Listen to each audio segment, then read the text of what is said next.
আসসালামু আলাইকুম ওয়া রাহমাতুল্লাহ। বন্ধুরা, আজকে আমি আপনাদের মাঝে ব্যথা নিরাময়ের দোয়া শিখাবো। জি বন্ধুরা, বর্তমান সময়ে মানুষের রোগ ব্যাধির মধ্যে ব্যথা বেদনা অন্যতম। অথচ এই ব্যথা বেদনা থেকে মুক্তি পাওয়ার জন্য মানুষ অনেক চিকিৎসা, অনেক চেষ্টা করে থাকে, কোনো কিছুরে কমতি রাখে না। অথচ শরীরের যে কোনো স্থানের ব্যথা নিরাময়ে রাসূল সাল্লাল্লাহু আলাইহি সাল্লাম এক সাহাবীকে সে আমল এবং নিয়ম শিখিয়েছেন। যে বন্ধুরা, আমরা আজকের ভিডিওতে সেই আমল এবং নিয়ম জানবো। তাই ভিডিওটি স্কিপ না করে পুরো ভিডিওটি দেখুন, এবং যারা আমার এই চ্যানেলের মধ্যে নতুন এসেছেন খুব দ্রুত চ্যানেলটি সাবস্ক্রাইব করে রাখুন। আর যারা যারা আগে থেকে চ্যানেলটি সাবস্ক্রাইব করে রেখেছেন আপনাদেরকে অসংখ্য ধন্যবাদ। যে বন্ধুরা, চলেন আমরা সেই মূল ভিডিওটি শুরু করি। হযরত আব্দুল বিনাস সাকাফি রাদিয়াল্লাহু তাআলা আনহু তিনি বর্ণনা করেন, আমি রাসূল সাল্লাল্লাহু আলাইহি সাল্লামের কাছে আমার শরীরে প্রচন্ড ব্যথা নিয়ে উপস্থিত হই। আর এত পরিমাণে ব্যথা ছিল শরীরের মধ্যে, এত পরিমাণে ব্যথা ছিল যে আমার শরীর প্রায় অকেজো করে ফেলেছিল। আর এই কথা যখন রাসূল সাল্লাল্লাহু আলাইহি সাল্লাম জানতে পারলেন, তিনি আমাকে বললেন তোমার ডান হাত তোমার শরীরে যে স্থানে ব্যথা সেখানে রাখো এবং 3 বার তুমি বিসমিল্লাহ বলো। তারপর তুমি সাতবার এই দোয়াটুকু পড়ো। যে বন্ধুরা, সেই দোয়াটুকু আমরা এখন জানবো। সেই দোয়াটুকু হলো আউযু বিইজ্জাতিল্লাহি ওয়া কুদরতিহি মিন শাররি মা আজিদু ওয়া উহাজির। যে বন্ধুরা, আমার সাথে সাথে এই দোয়াটুকু মুখস্থ করেন এবং তারপরে আমি মূল নিয়মটা ভিডিও শেষে বলতেছি। যে বন্ধুরা, আমার সাথে বলেন আউযু। যে বন্ধুরা, আবার বলেন আউযু বিইজ্জাতিল্লাহি। যে বন্ধুরা, একসাথে বলেন আউযু বিইজ্জাতিল্লাহি। তারপর বলেন ওয়া কুদরতিহি মিন শাররি মা আজিদু ওয়া উহাজির। বন্ধুরা, আবার আমার সাথে বলেন, দোয়াটুকু মুখস্থ করি ভেঙে ভেঙে। আউযু বিইজ্জাতিল্লাহি ওয়া কুদরতিহি মিন শাররি মা আজিদু ওয়া উহাজির।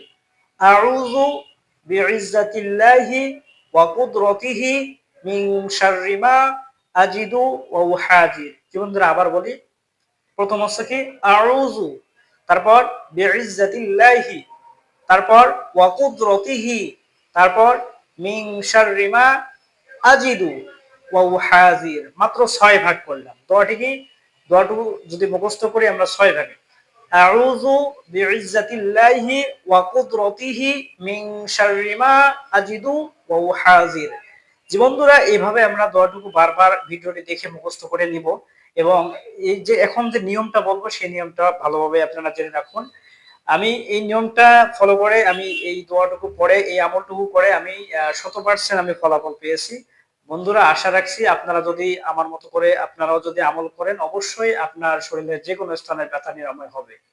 যে বন্ধুরা, প্রথমে আপনারা যদি পারেন, প্রথমে তাউজ তাসমিহ পড়বেন। তাউজ তাসমিহ হচ্ছে আউযু বিল্লাহি মিনাশ শাইতানির রাজীম। তারপর বলবেন বিসমিল্লাহির রহমানির রহিম।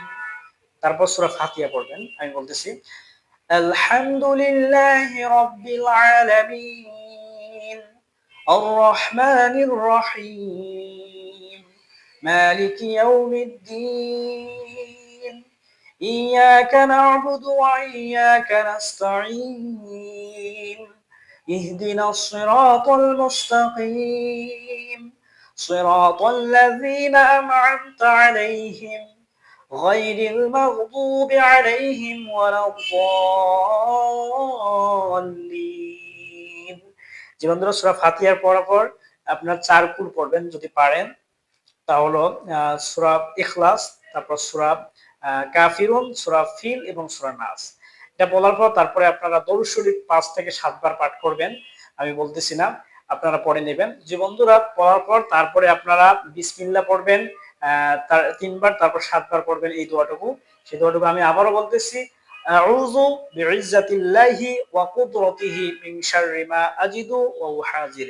এই দোয়াটুকু পড়বেন। আর প্রথমে আপনি ডান হাত দেবেন। ডান হাত দিয়ে ওই শরীরে যেখানে ব্যথা আছে ওই ব্যথার মধ্যে হাত রেখে আপনারা এই দোয়াটুকু আমল করবেন। ইনশাআল্লাহ আপনাদের ভালো হয়ে যাবে।